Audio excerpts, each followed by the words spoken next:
بسم اللہ الرحمن الرحیم۔ آپ تمام حضرات سے گزارش ہے کہ ایک مرتبہ سورہ الحمد اور 3 مرتبہ سورہ قل واللہ پڑھ کر مرحومین، بادامی فیملی کے مرحومین، پٹیل فیملی کے مرحومین، پنجانی فیملی کے مرحومین، شراف فیملی کے مرحومین، ویرانی فیملی کے مرحومین، وکیل فیملی کے مرحومین، مقادم فیملی کے مرحومین، دلاریہ فیملی کے مرحومین اور تمام مرحومین مرحومات کی روح کو ہدیہ فرمائیں۔ بسم اللہ الرحمن الرحیم، الحمد للہ رب العالمین، الرحمن الرحیم، مالک یوم الدین، ایاک نعبد و ایاک نستعین، اہدنا الصراط المستقیم، صراط الذین انعمت علیہم غیر المغضوب علیہم ولا الضالین۔ بسم اللہ الرحمن الرحیم، قل هو اللہ احد اللہ الصمد لم یلد ولم یولد ولم یکن له کفوا احد۔ بسم اللہ الرحمن الرحیم، قل هو اللہ احد اللہ الصمد لم یلد ولم یولد ولم یکن له کفوا احد۔ بسم اللہ الرحمن الرحیم، قل هو اللہ احد اللہ الصمد لم یلد ولم یولد ولم یکن له کفوا احد۔ اللهم صل علی محمد وآل محمد، اللهم صل على محمد وآل محمد، اللهم صل على محمد وآل محمد وعجل فرجهم۔ بزرگان محترم، عزیزان گرامی، قبل اس کے مجلس کا آغاز کروں، آپ حضرات سے گزارش ہے بیمار مریضوں کی شفا یابی کے لیے، خاص کر کے جن بیمار کے لیے کہا گیا ہے مخصوص دعا کے لیے، اس مومنہ کی شفا یابی کے لیے مل جل کر آیہ شریفہ کی تلاوت فرما کر پروردگار کی بارگاہ میں دعا فرما دیں۔ بسم اللہ الرحمن الرحیم، امن یجیب المضطر اذا دعاہ ویکشف السوء، امن یجیب المضطر اذا دعاہ ویکشف السوء، امن یجیب المضطر اذا دعاہ ویکشف السوء، امن یجیب المضطر اذا دعاہ ویکشف السوء، امن یجیب المضطر اذا دعاہ ویکشف السوء، امن یجیب المضطر اذا دعاہ ویکشف السوء۔ اللہم صل علی محمد وآل محمد۔ تمام مرحومین مرحومات کی مغفرت کے لیے اور تمام بیماروں کی شفا کے لیے جہاں جہاں بھی آپ حضرات تشریف رکھتے ہیں ایک صلوات پڑھیں، اللہم صل علی محمد وآل محمد۔ بسم اللہ الرحمن الرحیم، الحمد للہ رب العالمین، الصلاة والسلام والتحیۃ والاکرام علی اشرف الانبیاء والمرسلین، مولانا و مولا الثقلین جد الحسن والحسین، مولانا بالقاسم المصطفى محمد، والصلاة والسلام على أئمة المعصومين، خصوصا سيدنا ومولانا بقية الله المنتظر المهدي عجل الله تعالى فرجه الشريف، روحي وأرواح العالمين لتراب مقدمه الفداء، واللعنة الدائمة على أعدائهم أجمعين من يوم ظلمهم إلى قيام يوم الدين وبعد يوم الدين، أما بعد، فقد قال الله الحكيم في الذكر العظيم، بسم الله الرحمن الرحيم، من قتل مظلوما فقد جعلنا لوليه سلطانا فلا يسرف في القتل انه كان منصورا۔ صلوات پڑھیں محمد وآل محمد۔ بزرگان محترم، عزیزان گرامی، اس سلسلہ مجالس میں جو آج میری تیسری مجلس ہے اور ماہ محرم نیاز کمیٹی کی جانب سے یہ آج 8ویں مجلس ہے، میں نے سورہ مبارکہ اسراء کی اس 33ویں آیت کو آپ کے سامنے سرنامہ کلام کے طور پر پیش کیا، اور پہلے دن ہی آپ کی خدمت میں اس آیت کے ذیل میں مفصل گفتگو کیا کہ کس طریقے سے خداوند عالم نے مظلوم کے قتل کو، مظلوم کے خون کو رائیگاں نہیں جانے دیا ہے، اور اس کے لیے کوئی نہ کوئی بدلہ لینے والا ضرور قرار دیا ہے۔ اور جیسا کہ عرض کیا کہ آیت خود سرکار سید الشہداء حضرت امام حسین علیہ السلام کے بارے میں نازل ہوئی ہے، لہذا خود صاحب العصر والزمان ہمارا امام جو پردہ غیب میں وہ ولی اور سرپرست ہے اس کے لیے کہ وہ بدلہ لے گا امام کے خون کا، اور وہ منصور ہیں، یعنی اللہ کی جانب سے ان کی مدد بھی کی جائے گی۔ یہ خداوند عالم نے قرآن مجید میں اعلان کیا. میں نے عرض کیا کہ شیعت کی بنیاد جن چیزوں پر ہے ان میں سے بعثت، غدیر، عاشورہ اور پھر ظہور امام زمان ہے. اور پھر عرض کیا کہ امام حسین علیہ السلام نے کس طریقے سے بعثت اور غدیر کو اپنے کلام میں بیان کیا. یہ اور بات ہے کہ لوگوں نے امام کو جس طریقے سے پہچاننا چاہیے تھا نہیں پہچانا.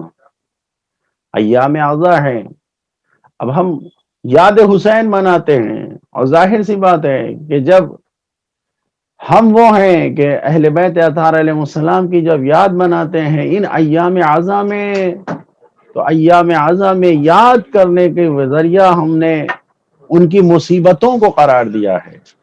اور جب مصیبتوں کو قرار دیا ہے تو یہ مصیبتیں جو ہمارے سامنے آئے ہیں ان کی، اہل بیت اطہار علیہ السلام کی، ہم اس پر گریہ کرتے ہیں، ہم اس پر روتے ہیں. ہمارے سامنے یہ پیش کیا جاتا ہے کہ یہ رونا گریہ کرنا.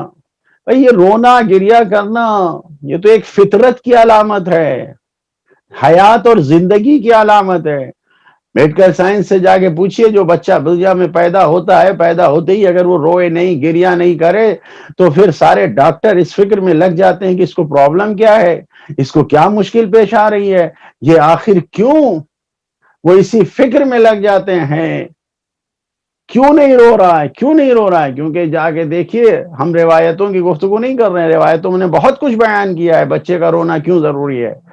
ہم تو اس کو بیان کر رہے ہیں جو میڈیکل سائنس کہہ رہی ہے کہ نہ جانے کیا کیا جو ماں کے پیٹ کی جو کچھ گرمی تھی، جو چیز تھی، وہ سب اس کی رلائی اور اس کے آنسوؤں کے ذریعے بدن سے خارج ہو جاتی ہیں. بچہ نہیں رویا تو بیمار ہے، مریض ہے.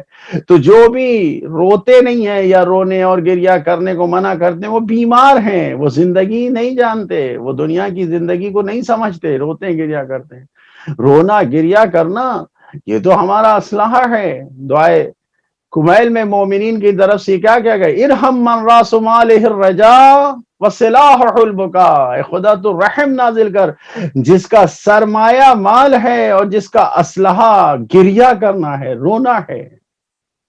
رونا اور گریہ کرنا جس کا اسلحہ قرار دیا گیا ہے، مومنین کا اسلحہ قرار دیا گیا ہے. دعائے کمیل میں پڑھتے ہیں ہم، مولا کائنات کی تعلیم کردہ یہ دعا جس کو دعائے کمیل کے ہم سے نام جانتے ہیں، اس میں یہی ہے، ارحم، اے خدا تو رحمت کر. کس کے لیے؟ سلاح البکا، جس کا اسلحہ گریہ کرنا ہے، رونا ہے. دو قسم کے رلائی، دو قسم کے گریہ کرنے والے روایتوں میں بیان کیے گئے ہیں. روایات کے مطابق ایک وہ ہیں، وہ گریہ کرنے والے ہیں کہ جو خوف خدا میں گریہ کرتے ہیں، خشیت الہی سے گریہ کرتے ہیں. عظمت پروردگار ایسی ہے کہ اس عظمت کے سامنے اپنے آپ کو ہمیشہ کوتاہ سمجھتے ہیں، گریہ کرتے ہیں. روایات میں بیان کیا گیا امام حسین علیہ السلام میدان عرفات میں ایسا کھڑے ہو کے گریہ کر رہے ہیں، ایسا کھڑ کر رہے ہیں کہ روایت میں اشارہ کیا گیا ہے، تاریخ لکھتی ہے کہ ایسا کہ جیسے کسی مشک کا دہانہ کھول دیا گیا ہو اور اس سے پانی گرتا ہے، اس طریقے سے آپ کے آنسو جاری ہیں. گریہ کر رہے ہیں امام حسین علیہ السلام. گریہ کرنے کو بیان کیا گیا. پیغمبر اسلام اس طریقے سے شب کی تاریکی میں نماز شب کے لیے جب اٹھتے تھے گریہ کرتے تھے کہ زمین پر آنسو آپ کے گرتے تھے، لوگ سمجھتے تھے کہ زمین پہ جو آنسو گرے ہوئے ہیں اس کو سمجھتے تھے پانی ہے. اتنا گریہ کرتے تھے. مولا کائنات گریہ کرتے ہیں، شہزادی زہرا گریہ کرتی ہیں. گریہ ہمارے مذہب کی پہچان ہے. اور ظاہر ہے کہ جو اہل بیت کا عمل انجام دے رہے ہیں وہ اس لیے انجام دے رہے ہیں کہ خداوند عالم نے جو نعمتیں عطا کی ہیں، جو کچھ سب کچھ عطا کیا ہے، اس کے سامنے یہ سوچتے ہیں کہ کہیں ہم سے کوئی کوتاہی تو نہیں ہو گئی، کہیں ایسا تو نہیں کہ ہم کسی چیز میں کم رہ گئے ہیں. تو اس طریقے سے گریہ کرنا، رونا، یہ جو بیان کیا گیا یہ دلوں کی پہچان ہے. یعنی جب انسان کا دل نرم ہوتا ہے، رقیق ہوتا ہے، تو رقت قلب کی بنیاد پر انسان گریہ کرتا ہے. اس طریقے سے زبان انسان کی شخصیت کو اجاگر کرتی ہے. انسان کی شخصیت کیا ہے، اس کے پاس کس چیز کا علم ہے، کس طریقے سے جب وہ بولتا ہے تو پہچانا جاتا ہے. تکلموا، مولا کائنات نے فرمایا بولو تاکہ پہچانے جاؤ. جب ایک انسان بولتا ہے اور اس کے بولنے سے ہم یہ سمجھتے ہیں کہ نہیں یہ تو میڈیکل پوائنٹ سے گفتگو کر رہا ہے، تو جب ڈاکٹری کی گفتگو آتی تو ہم سمجھتے ہیں یہ ڈاکٹر ہے. یا اس کو ڈاکٹری کا علم حاصل ہے، اگر ڈاکٹر نہیں بھی ہے تو اتنی معلومات ہے کہ ڈاکٹری کے بارے میں بول رہا ہے۔ ایک انسان کوئی فلسفے کی گفتگو کرتا ہے تو ہم کہتے ہیں یہ فلسفی ہے، ایک انسان علم کلام کی گفتگو کرتا ہے تو ہم کہتے ہیں یہ علم متکلم ہے۔ انجینئر ہے، جب اس سے انجینئر کی سامنے یعنی جب انسان بولتا ہے تو جو جس فن کا ماہر ہوتا ہے ویسے ہی کلام اس کی زبان سے نکلتا ہے۔ تو اہل بیت کا جاننے والا جو ہوتا ہے جب وہ گفتگو کرتا ہے تو ہم یہ کہتے ہیں نہیں، جب یہ روایتیں پڑھ رہا ہے تو یہ حدیث کا جاننے والا ہے، آیتیں پڑھ رہا ہے تو قرآن کا عالم ہے۔ یعنی زبان ذریعہ بنتا ہے کہ اس کے ذریعے، زبان ذریعہ بنتی ہے کہ انسان اس کے ذریعے سے پہچانا جائے۔ اور اسی طریقے سے اگر ہم دیکھیں کہ زبان ذریعہ بن رہی ہے پہچانے جانے کی، تو آنکھیں ذریعہ بنتی ہیں دلوں کے حال کو بیان کرنے کی۔ جس جگہ سے انسان، جس طریقے سے انسان، خداوند عالم نے یہ بیان کیا ہے کہ جس طریقے سے انسان گریہ کرتا ہے تو اس گریے کے ذریعے سے، اس رونے کے ذریعے سے انسان پہچانا جاتا ہے کہ اس کے دل میں کیا ہے۔ توجہ فرما رہے ہیں آپ؟ دل کی سب کچھ جو گہرائی میں گفتگو ہوتی ہے، یعنی انسان جب آنکھوں سے روتا ہے تو یہ آنکھیں ترجمان بنتی ہیں کہ انسان خدا کی بارگاہ میں اپنے آپ کو پہنچا چکا ہے۔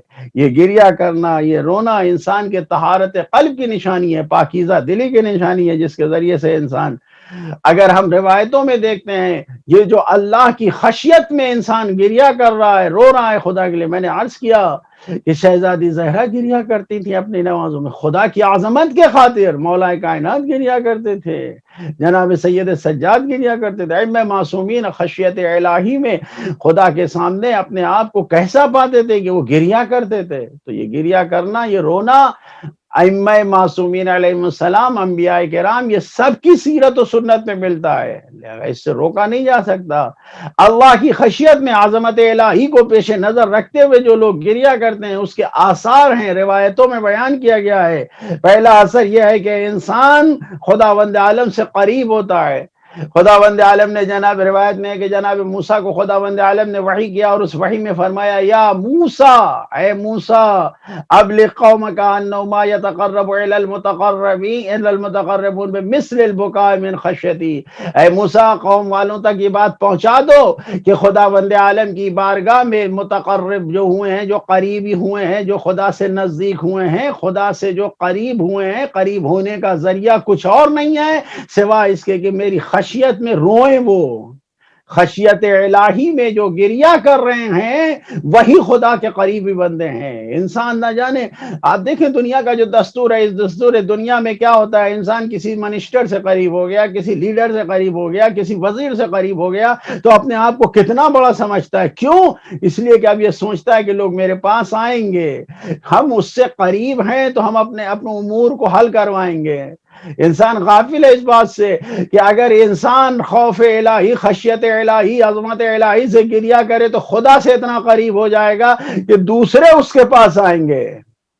ہر انسان، ظاہر ہے کہ جب خدا کا قریبی بندہ ہو جائے گا تو زبان میں اثر ہوگا، جو کہے گا وہ پورا ہوگا، آنکھوں میں اثر ہوگا، زبان میں اثر ہوگا، دل اثر ہوگا خشیت الہی میں۔ یعنی جناب موسیٰ سے خداوند عالم کہہ رہا ہے موسیٰ قوم والوں کو بتا دو، ابلغ قومک، اپنے قوم والوں تک یہ بات پہنچا دو کہ جو بھی میری بارگاہ میں قریب ہوا ہے، متقرب قرب، یعنی جو بھی قرب الہی، اللہ کی قربت جس نے حاصل کیا، اللہ سے نزدیک جو ہوا ہے، وہ لبکا فی البکا بالخشیتی، خشیت الہی سے جو گریہ کر کے رو کے پہنچا ہے وہی پہنچ سکا ہے۔ لہذا خوف خدا سے گریہ کرنے کا ایک اثر یہ ہے کہ انسان خداوند عالم کی بارگاہ میں قریب ہو جاتا ہے۔ اور اسی طریقے سے دوسرا اثر جو بیان کیا گیا ہے، مولا متقیان حضرت امیر المومنین علی ابن ابی طالب علیہ الصلوۃ والسلام، اللہم صل علی محمد وآل محمد وعجل فرجہم، ارشاد فرماتے ہیں کہ جب انسان خوف خدا سے گریہ کرتا ہے تو البکاء من خشیت اللہ ینیر القلب، جب تم خوف الہی سے گریہ کر رہے ہو تو خوف الہی سے گریہ کرنے سے تمہارا دل نورانی ہو جاتا ہے، انسان کا دل ایسے نورانی ہو جاتا ہے، چمکتا ہے، روشنی آ جاتی ہے، منور ہو جاتا ہے۔ جب دل نورانی ہو جاتا ہے پھر انسان سوچے، اس نورانیت کی وجہ سے پھر انسان سے تاریکی دور ہو جاتی ہے، ظلمت دور ہو جاتی ہے، ساری چیزیں دور ہو جاتی ہیں جو انسان کے لیے بغض دور ہو جاتا ہے، حسد دور ہو جاتا ہے، کینہ دور ہو جاتا ہے، یہ ساری چیزیں دور ہو جاتی ہیں کہ جب انسان خوف الہی سے دل کو نورانی کرتا ہے تو باقی ساری چیزیں سب دور ہو جاتی ہیں۔ توجہ فرما رہے ہیں؟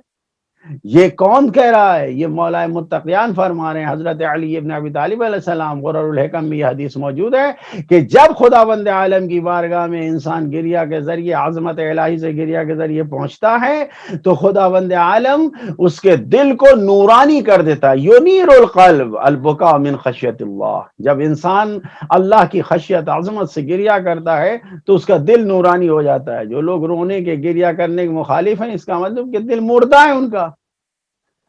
وہی لوگ تو ہیں جن کے اوپر ختم اللہ علی قلوبہم فی قلوبہم قساوۃ، قسی القلب ہیں، جو دل مردہ ہے، وہی یہ باتیں کرتے ہیں کہ رونا نہیں چاہیے، گریہ نہیں کرنا چاہیے۔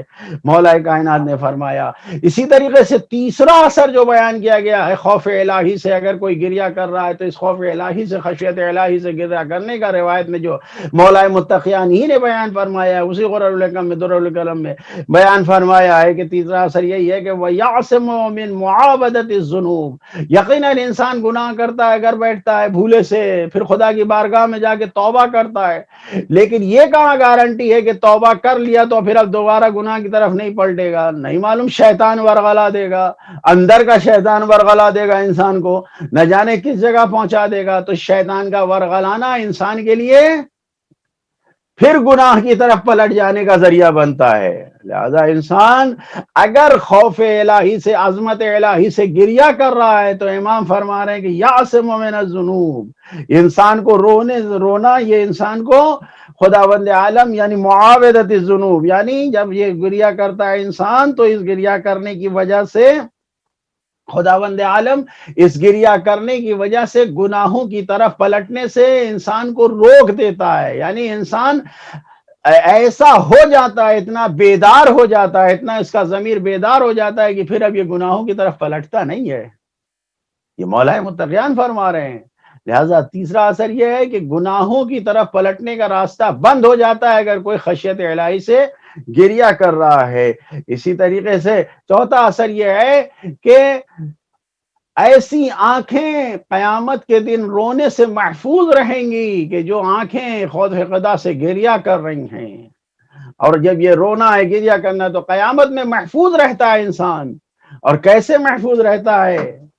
روایت میں ہے، چھٹے امام حضرت امام جعفر صادق علیہ السلام نے فرمایا، اللہم صلی علی محمد وآل محمد۔ امام صادق علیہ السلام فرماتے ہیں کہ یہ آنکھیں محفوظ رہتی ہیں جو انسان کو جو قیامت میں گریہ کرتی ہیں۔ کون کون سی آنکھیں ہیں؟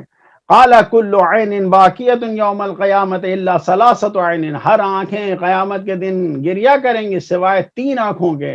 تین آنکھیں ہیں جو گریہ نہیں کریں گے، عین غضۃ مغضۃ محارم اللہ، وہ آنکھیں جو اپنے آپ کو حرام الہی سے بچاتی ہیں، وہ آنکھیں جو حرمت الہی حرام سے بچاتی ہیں۔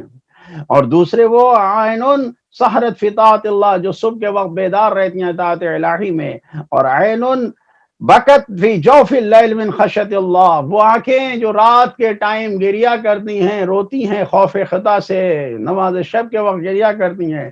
یہ تین آنکھوں کا تذکرہ ہے، یعنی اگر وہ آنکھیں جو خوف الہی سے گریہ کر رہی ہیں وہ قیامت کے دن محفوظ رہیں گی، ان کو پھر وہاں گریہ نہیں کرنا پڑے گا۔ جب ہم حرام سے اپنے آپ کو بچائیں گے، آنکھیں حرام دیکھنے سے اپنے آپ کو بچاتی ہیں، زبان حرام کھانے سے بچاتے ہیں، کان حرام سننے سے بچاتے ہیں، ان محارم اللہ، تو جو آنکھیں بند رہتی ہیں حرام دیکھنے سے، نامحرم کو دیکھا نظریں جھکا لیا انسان نے۔ کیوں؟ نامحرم کو نہیں دیکھنا ہے، حرام قرار دیا خداوند عالم نے۔ جب انسان اس نامحرم کو دیکھ کے اپنی آنکھوں کو بند کر رہا ہے تو یہ آنکھیں اس دن قیامت کے دن محفوظ رہیں گی۔ اسی طریقے سے آج سوشل میڈیا کا موبائل اٹھایا انسان نے، موبائل نہ جانے کیا تصویر دکھ گئی، فوراً بند کر دیا، ڈیلیٹ کر دیا۔ کیسے کیسے میسج آتے ہیں، گناہ کے منظر آتے ہیں، گناہ کے پیغام آتے ہیں، نہ جانے تصویریں کیسی آتی ہیں کہ انسان کے درمیان ایسا اٹریکشن ہوتا ہے ان تصویروں میں کہ انسان کھنچ جاتا ہے، اس کی طرف چلا جاتا ہے۔ لیکن اگر انسان اس سے اپنے آپ کو بچا لے جائے، جیسے ہی کوئی آیا، موبائل پہ کوئی میسج آیا، کچھ آیا، فوراً اپنے آپ کو بچا لیا اگر انسان نے، تو یہ آنکھ جو ہے جو حرام سے اپنے آپ کو بچا رہی ہے، یہی کامیاب ہے، یہ غضب الہی سے محفوظ رہے گی یہ قیامت کے دن۔ اسی طریقے سے جو اللہ کی اطاعت میں بیدار ہو رہی ہے، راتوں میں گریہ کرنے کے لیے انسان خوف خشیت الہی سے، محبت الہی سے جو گریہ کر رہی ہیں، آنکھ میں بیدار ہیں، جاگتی رہتی ہیں، سحر فی طاعت اللہ، اللہ کی اطاعت میں جو آنکھیں جاگتی ہیں، فلمیں دیکھنے کے لیے نہیں، گپے لڑانے کے لیے نہیں، حرام کام کرنے کے لیے نہیں، گیم کھیلنے کے لیے نہیں، جو آنکھیں اطاعت الہی میں بیدار رہتی ہیں، جاگتی رہتی ہیں، وہ آنکھیں محفوظ رہیں گی، وہ آنکھیں جو نماز شب کے لیے اور اس طریقے سے بیدار رہتی ہیں۔ اور تیسری چیز، وہ آنکھیں جو رات کے وقت، نماز شب کے وقت جو گریہ کرتی ہیں خوف الہی سے، یہ محفوظ ہیں۔ خشیت الہی سے جس نے گریہ کیا ہے، وہ آنکھیں جو رو رہی ہیں اللہ کی خشیت سے، یہ آنکھیں محفوظ رہیں گی۔ میں نے عرض کیا یہ ایک قسم کا گریہ ہے، اور دوسرا گریہ جو بیان کیا گیا ہے تاریخ روایتوں میں، تو ایک گریہ رونا اللہ کی خشیت میں ہے، دوسرا گریہ رونا امام حسین علیہ السلام پر گریہ کرنا ہے، رونا ہے۔ اور امام حسین علیہ السلام پر بھی گریہ اور رویا کرنے کا جو سبب بیان ہے، رابطہ رکھا گیا ہے خداوند عالم نے۔ انسان غور کرے، جو آنکھیں حسین پر روتی ہیں، وہی آنکھیں خوف الہی سے بھی گریہ کر سکتی ہیں۔ خوف الہی کا جو سچا خشیت الہی، اللہ کی عظمت، سچی عظمت کو سمجھنے والی آنکھ وہی ہوگی جو حسین کے اوپر گریہ کرے گی۔ میں یہ اعلان کر رہا ہوں، اس منبر سے یہ بات کہہ رہا ہوں دعوے سے، اور یہ روایتوں نے بتا دیا ہے، یہ بات ثابت ہے۔ اللہ کا خوف انہی آنکھوں میں آتا ہے، اللہ کا خوف انہی دلوں میں آتا ہے جن دلوں میں حسین کی محبت ہوتی ہے، جن دلوں میں، جن آنکھوں سے حسین کے نام پر آنسو بہتا ہے۔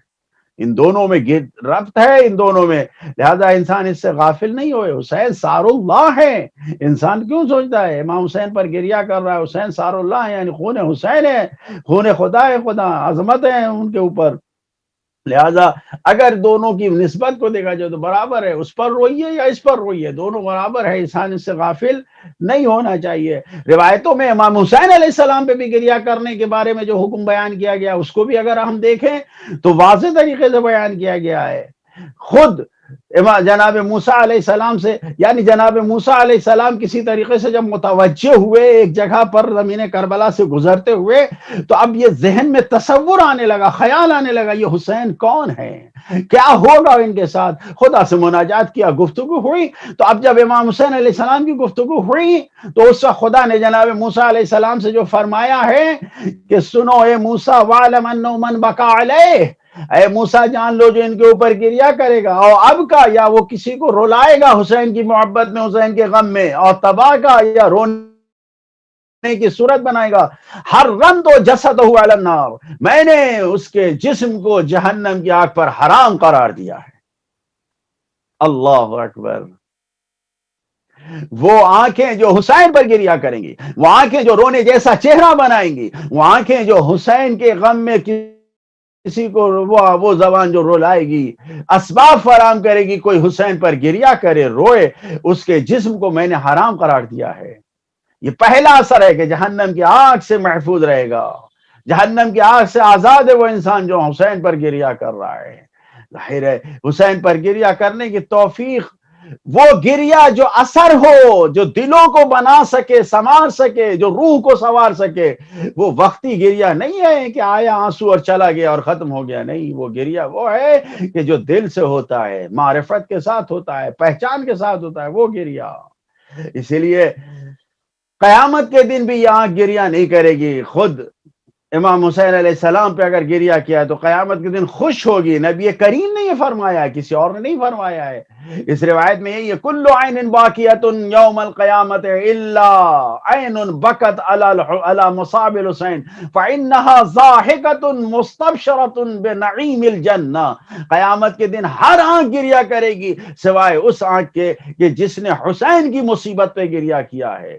جو آنکھیں حسین کی مصیبت پہ گریا کر رہی ہیں، ارے گریا کا انتظار کرنے والوں، اپنے آپ کو اگر چاہتے ہو جہنم سے محفوظ کرو تو حسین پر گریا کرو، اگر چاہتے ہو کہ جنت تمہیں ملے تو حسین پر گریا کرو، انکار نہ کرو گریے کا، رولائی کا انکار نہ کرو۔ یہ گریا روایتوں ثابت ہے، پیغمبر اسلام فرما رہے ہیں ہر آنکھ قیامت کے دن گریا کرے گی سوائے اس آنکھ کے کہ جس نے حسین پر گریا کیا۔ فَإِنَّهَا ضَاحِكَةٌ، یہ آنکھ ہنسے گی، مسکرائے گی، خوشحال ہوگی، مستبشرۃ بنعیم الجنہ، اس کو بشارت دی جائے گی جنت کی نعمتوں کی۔ قیامت کے دن سب ظاہر ہے کہ جو قیامت کے دن محشر کے میدان میں جب وارد ہوں گے تو خوشحال ہو کے آئیں گے۔ کیوں؟ قیامت کے دن کچھ شیر ایسے ہوں گے ابوس ترحقهم، یعنی ان کے اوپر ذلت ہوگی، غبرہ ہوگا، یہ سب ہوگا۔ کچھ ضاحکۃ مستبشرہ ہوں گے۔ سورہ عبس میں دیکھیے آپ، قرآن بتا رہا ہے کہ قیامت میں لوگ کیسے کیسے چہروں سے جائیں گے، لیکن حسین پر رونے والا خوشحال ہو کر جائے گا، حشاش بشاش جائے گا، آنکھیں کھلی ہوں گی، وہ وہاں نہیں گریا کرے گا۔ مذاق اڑا لو، تانے دے لو، طنز کر لو، لیکن نہیں، ہمارا عقیدہ، ہمارا یقین یہ ہے کہ تم دنیا میں جو چاہو کہہ لو، قیامت کے دن پھر ہماری ہی آنکھیں ہوں گی جو حسین پر گریا کر رہے ہیں، جو حسین پر رونے والا ہے۔ لہذا یہ اثر بیان کیا گیا ہے۔ اسی طریقے سے درود خدا شامل حال ہوتا ہے اس کے اوپر جو حسین پر گریا کرتا ہے۔ الا وصلی اللہ علی الباقین علی الحسین ابن علی رحمت و شفقہ، سنو، آگاہ ہو جاؤ، جو آنکھیں حسین پر گریا کرتی ہیں خدا ان پر درود و سلام بھیجتا ہے، رحمت بھیجتا ہے، شفقت بھیجتا ہے۔ حسین پر گریا کرنے کا یہ ثواب ہے، اللہ کی رحمت اسے نصیب ہوتی ہے، درود و سلام خدا ملتا ہے اس کو جو آنکھیں حسین پر گریا کرتی ہیں۔ اسی لیے تو کہا گیا ہے، امام رضا علیہ السلام نے فرمایا کہ اے شبیب، ابن شبیب، اگر رونا ہے فعلا مثل الحسین فلیبکی الباکون فإن البکا یحط الذنوب، اگر تم گریا کر رہے ہو تو تمہارے گناہ مٹ جاتے ہیں اس حسین کی رلائی سے، حسین پر گریا کرنے سے۔ حسین پر گریا کرو، حسین پر گریا کرنے سے مٹ جاتے ہیں۔ جبھی تو ہم دعائے ندوہ میں آج جو ہے آپ نے پڑھا ہوگا دعا میں، یہی تو ہے، فعل العطائب من اہل بیت محمد وعلی صلی اللہ علیہ وآلہ، محمد اور علی کے ماننے والے جو نیک لوگ ہیں ان کے اوپر واجب ہے فلیبکی الباکون، بس گریا کرنے والے گریا کریں، وَإِيَّاهُمْ فَلْيَنْدُبِ النَّادِبُونَ، اور خاص کر کے یہ ندبہ کرنے والے آواز دے، پکاریں، فَلْتَضْرُفِ الدُّمُوعُ، آنسو جاری ہو جائے، وَلْيَصْرُخِ الصَّارِخُونَ، اور یہ آواز دینے والے آواز دے، وَيَعِجَّ الْعَاجُّونَ، یہ آواز دینے والے آواز لگائیں۔ کیا آواز لگائی؟ اِنَ الْحَسَنُ وَإِنَ الْحُسَيْنَ، حسن حسین کہاں ہے؟ یقیناً جو آنکھیں جو گریا کر رہی ہیں امام زمانہ کی تلاش میں، ان سے دوری پہ گریا کر رہی ہیں، حسین کی مصیبت پہ گریا کر رہی ہیں، کربلا والوں کے مصائب پہ گریا کر رہی ہیں، وہ قیامت میں نہیں روئیں گی۔ وہ آنکھیں جو حسین پر گریا کر رہی ہیں، عباس کے مصائب پہ گریا کر رہی ہیں، ہاں، وہ منظر بھی تاریخ نے محفوظ کر لیا ہے کہ جب عباس میدان کربلا میں سب شہید ہو گئے، علم عباس کے ہاتھوں میں ہے، عباس نے دیکھا کہ اب کوئی نظر نہیں آتا، اپنے آقا کے پاس آ کے آواز دیا، آقا اب رن کی اجازت دیجئے۔ اللہ اکبر، رن کی اجازت مانگ رہے ہیں، عباس تم لشکر کے سردار ہو، کہاں اسی علم کی حفاظت کے لیے تو ہے۔ قریب آ گئے، دونوں بھائی آئے، گلے ملے، گلے مل کے رونا شروع کیا، گریا کرنا شروع کیا۔ ہائے، کس بات پہ گریا کر رہے ہیں؟ مدتوں کا ساتھ ہے، بھائی مانگ رہا ہے اجازت رن میں جانے کی، حسین شاید یہ سوچ رہے ہیں بھائی سے دوری ہو جائے، ادھر عباس سوچ رہے ہیں کیسی مظلومیت ہے، میرا بھائی تنہا ہے۔ بھائی بھائی میں گفتگو ہوئی، گریہ ہزاری کے بعد اب جب حسین نے کہا یہ آوازیں سن رہے عباس، کیسی آواز ہے؟ العطش کی آواز آ رہی تھی، کیسی آواز، جیسے حلق کے اندر سے زبردستی کھینچ کر آواز نکالی جا رہی ہو، بھوکے پیاسے بچوں سے آواز کیسے نکلے گی؟ چھوٹے چھوٹے بچے، حسین کے بھوکے پیاسے بچے، وہ کس طریقے سے العطش العطش کی آوازیں بلند کریں گے؟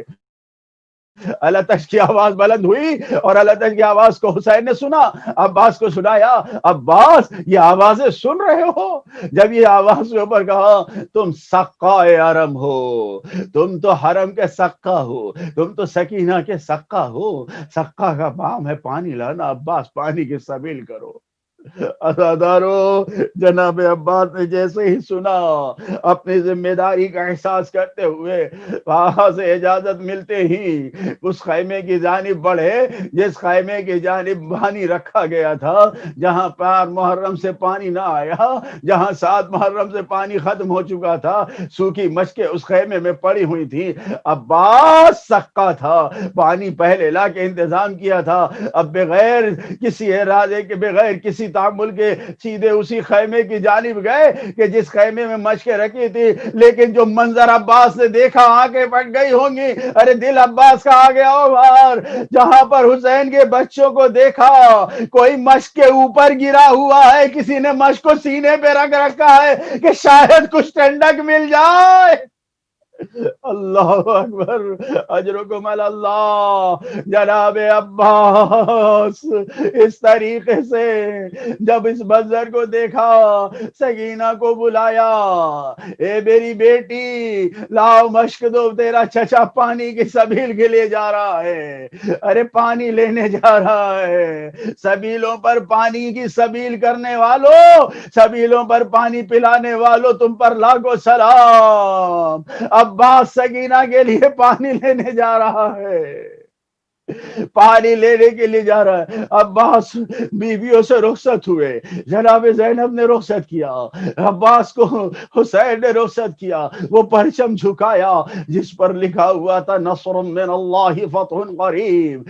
حسین نے انگلیوں کو چلایا، اس انگلیوں سے ایک عبارت لکھ دیا، انا للہ و انا الیہ راجعون، کلمہ استرجاع لکھ دیا۔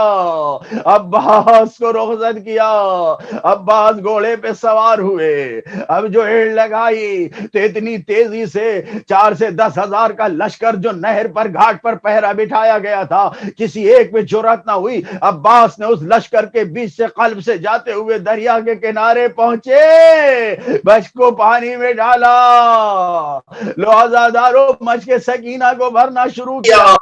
عباس نے مشک کو بھرا، لے کر آئے، اب جو مشک کے سکینہ کو بھرنے کے بعد گھوڑے پہ سوار ہوئے، عزادارو ادھر پانی کا انتظار کرنے والے بچے ترائی سے بلند ہوتے ہی علم پہ نظر گئی، بچوں کی خوشی میں اضافہ ہو گیا، دعائیں بڑھ گئیں، میرا چچا پانی لا رہا ہے، میرا چچا پانی لا رہا ہے۔ لیکن عباس جو الگ الگ طریقے سے ہوتے ہوئے، پیڑوں کے آڑوں میں سے بچتے ہوئے کہ کہیں اس پانی کو کوئی حملہ نہ ہو جائے، مجھے پانی خیمے تک پہنچانا ہے، عباس کے اوپر حملے ٹھوک ہوتے رہے۔ ایک وقت وہ آیا کہ عالم جھک گیا، بچے مضطرب و پریشان ہو گئے، لیکن پھر کیا دیکھا؟ جانتے ہیں عالم کب جھکا؟ یہ وہ موقع تھا جب عباس کا ایک بازو قلم ہو گیا۔ اجرکم اللہ، ارے جب عباس کا علم بلند ہوا، دوبارہ علم جھکا، بچوں نے فریاد کیا چچا پانی۔ عزادارو اب جو علم جھکا، حسین کے کانوں میں آواز آئی، علیک السلام یا ابا عبداللہ، ارے آخری سلام حسین کے کانوں تک آواز آئی۔ حسین نے آواز دی، اعلان انکسر ظہری، آئے میری کمر ٹوٹ گئی، گھوڑے کو دوڑایا۔ عزادارو عجب منظر ملتا ہے تاریخ میں، تیزی سے عباس کی طرف بڑھے، ایک جگہ مڑ کے دیکھا، گھوڑا آگے نہیں بڑھ رکا، کیا دیکھا؟ عباس کا بازو ہے، اٹھا کے ارے وہ جو عباس کا کٹا بازو سینے سے لگایا. ارے عباس تمہارے ہاتھوں کو سینے پہ رکھنے سے مجھے سکون ملا. آگے بڑھے دوسرا بازو. اب جو قریب پہنچے عباس دونوں ہاتھوں بازو ہوئے. حسین نے چاہا عزادارو حسین نے چاہا کہ عباس کو اٹھائے. عباس نے منع کیا. ارے آقا کیا کر رہے اس وقت؟ مجھے آواز دیا عباس صبح سے جو بھی مقتل میں مارا گیا مدد کیا تم نے، جنازوں کو خیمے تک ہم لے گئے، لیکن ہم تمہارے جسم کو اکیلے خیمے میں لے جائیں گے. ارے میرے جنازے میرے جسم کو خیمے میں نہ لے جائیے. عباس کیوں؟ ارے میں نے سکینہ سے وعدہ کیا تھا، میں سکینہ سے شرمندہ ہوں، مجھے خیمے میں نہ لے جائیے. عزادارو حسین نے عباس کو چھوڑا. دشمن عباس کے قریب آئے، فقط عباس کو ٹکڑے ٹکڑے کیا. اب جو عباس قلم کو لے کے حسین خیمے کے قریب پہنچے، بچوں کو سکینہ لے کے در خیمے پہ آئی. ارے چچا آیا. اب جو دیکھا چچا کا علم بابا کے ہاتھوں میں، مایوسی سے سوال کیا، وے میرے بابا عمی العباس، میرے شہبا میرا چچا عباس کہاں ہے؟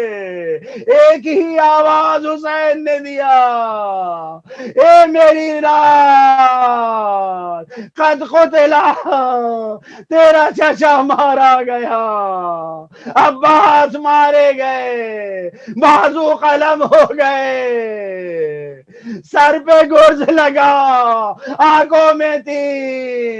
جس وقت مشک تیری چھدی، عباس نے دیکھا پانی بہ گیا. عباس خیمے کی طرف نہ آیا، مختر کی طرف پلٹ گیا. تیرا چچا مارا گیا. اے میری بیٹی واہ مصیبت، واہ عباسا، الا لعنت اللہ علی القوم الظالمین. سيعلم الذين ظلموا أي منقلب ينقلبون. إنا لله وإنا إليه راجعون.